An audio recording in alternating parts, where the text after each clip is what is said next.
Yes. Nze Lukwago Swali. Oba comrade ababadde be expressing your frustration lwaki His Excellency Kisekedi yasisinkanye ono omwana wa Kayiringo Museveni. The daily drinking general. A genetically modified general. Eyafuna military rankings at a supersonic speed lwokuba mutabani wa Kayiringo Museveni. Now, let me break it down for you.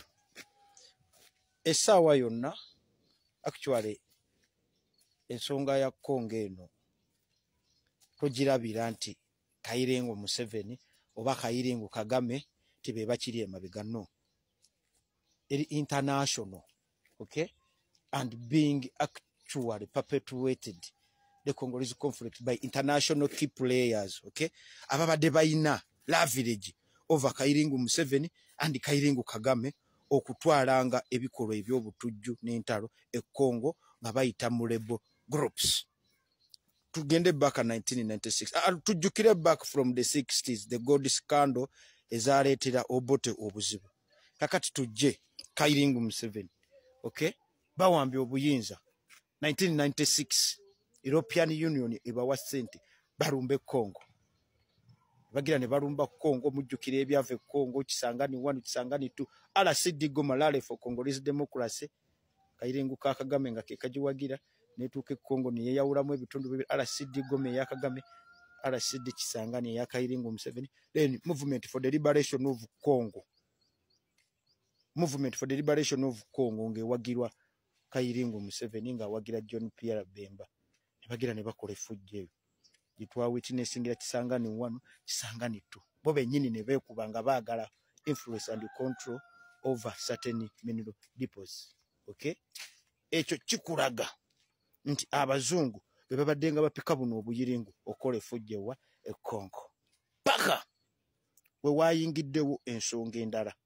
Changing global power dynamics.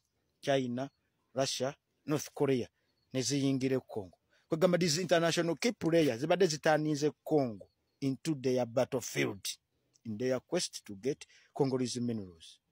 Paka Akayiringo ka Museveni n'Akayiringo ka Kagame we bwatandise okwekuluuseza kuba China n'Abarasha n'abaki n'aba North Korea. Era otunulira ebyokulwanisa M23 bye badde ekozesa ennaku zino nga bye China. Now, America negamba no, that's impossible. Tutugenda kikkiriza. Ne beekuba awat the climax of M23 we babadde babagamba mbu etabuse. Kisekedi n'agamba sigenda teesa n'abaterrorist. Kuba yali abawadde buli kimu, akoze mineral contracts n'Akayiringo Museveni, eyo company gye bayita Sakima. Akayiringo ka Museveni nga Codot Service ng'eyinamu 40% shares, nga government ye Congo eyinamu 60% shares, nga Akayiringo ka Museveni bakawadde ne contract okuzimba Bunagana Rufuru Road, kazimbye enguudo, busobolwe ng'okwe-exploiting minerals okuva e Congo nga kazitwala ku kisaawe Entebbe zigende mu Gulf States. America n'ebiyingiramu ne European Union nezeekyusa ezigamba no buno obuyiringo ngeri gye bukukutanibwa n'aba Gulf States, okay, gye bukukutana aba China. Waliwo n'oyo Omubelgium ono Gotezi oyo mubadde namubagambako ne bagamba no tuteeke sente mu Lobito Corridor, gold n'ebyobugagga ebyo agricultural products zonna ezivudde Congo ne mu nsi eziriraanyewo ziyitenga wano mu Angola. Museveni ne babajjako la village gye babadde benjoyinga ne bagiwa Kenya, eyo state visit gye mwalaba Ruto gye yagendamu Congo, kyova olaba mediator on behalf of USA is His Excellency Uhuru Kenyatta. Kayiringo Kagame gwe yavuma. Now, Kenya designated as the non-major NATO ally, okay? Nga Kenya bagenda jiwe ebyokulwanisa ebiri at NATO standard. Now, Operation Suja we wali ekinusi. Era kyatutte guno ogwana okulaba His Excellency Seketi gwegayirire nga gumugamba mukama waffe operation gireke kubanga France ye yakaka Kisekedi akkirize Akayiringo ka Museveni kademo deploying amaje Congo nga amaje ago gagenda kukola nga basikali nga bateekawo buffer zone wakati wa different rebel groups ne French Total Oil Major Total Energies eri okusima amafuta along the Albert Iron Rift baleme kugikuba nga we bagikuba Mozambique. Here Mozambique akayiringu ka Emmanuel Macron ne katwala ya amagye ga Rwanda kayiringu kagamide leti yani wane Congo ne kaleta waga Uganda ezo ze mwala ba bombu ezakuba parliamentary avenue. Now akayingu ka Museveni we kategedde nti America egenda kugoba amagye gonna agabadde gefuula nti gakuuma emirembe Congo naye ng'ate gayongerayo butabanguka erya Rwanda n'erya Uganda ne baagala ottega ebbomu awo emunyonyo bagikozese nga force flag bajustify ng'era okuddamu okudeployinga amagye we Congo ne bino ebya Kodeko Thomas Lubanga obutambi mwabulaba abaana aboogera Oluganda nga bakola obukodyo bwe baakolanga mu Sikerweru nga bakuba abantu obukumbi ku luno omwana yayina kyuma akaagala jangu mu inbox yange nja bukuwa nga abakuba abaana emitwe bali Congo naye nga boogera Luganda ate nga bwana buto ne babakuba ne babato obutambi obwo mbuyina sister wange okuva Congo ya bumpa kitegera. So ono ekyamututte ku formalizinga ku signinga kukyusa biki bye agreement ze bali basayininze mu operation Suja nga zikulembeddwamu Emmanuel Macron. Era His Excellency Sekedi yali mugezi n'abagamba mwe sijja kubeesiga operation eno mugenda gikola naye alongside my army amagye ge Congo galiwo ku monitoringa movement z'abantu baleme kusukka wawe babalagira okola kati kana akayiringu ka Museveni kayagala okwegeziwaza kaleeta ebya Thomas Lubanga international community nekakuba byebebe mulya bwaba balumbye chachi aba ADF balumbye chachi mu biseera bya utuli ne batta abantu bano be bali atipule nga babi mastermindinga babi cookinga.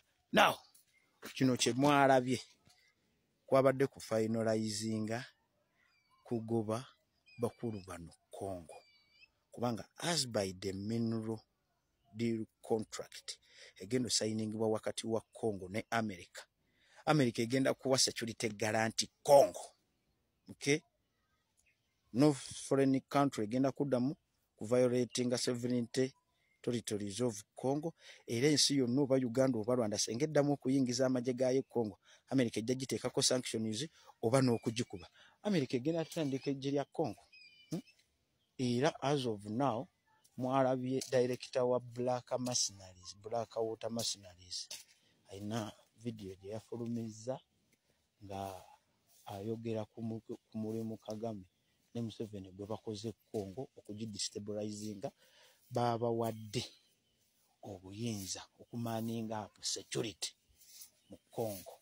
Okay, all Congolese mineral depots, the mines wa Black Water Mercenaries after the deal bebagenda ogiconsideringa. America tegenda kubeera directly involved, private American companies ezigenda okibeeramu alabye ba Bill Gates baani ebintu ebyo byaleetedde Macron Emmanuel Elon Musk obuzibu kuba naye abaddeyo ne mineral deal ayagala yaba at the forefront Trump n'amwefuulira kyabawukanyiza era kyonna kyavuddeeyo Congo. So government ya America egenda beeyingirawo naye ba private individuals abawagirwa America ne bagenda okibeera emabega. Kakati buno obuyiringu bwa Uganda bugenda bba tebukyayina kibwekwasa nga luli we bubadde bukola ki bukola nga bweremedde mu buyinza nga ne bwe butta abantu nga bugamba tuli kuuma ki mirembe Congo tulwanisa ADF.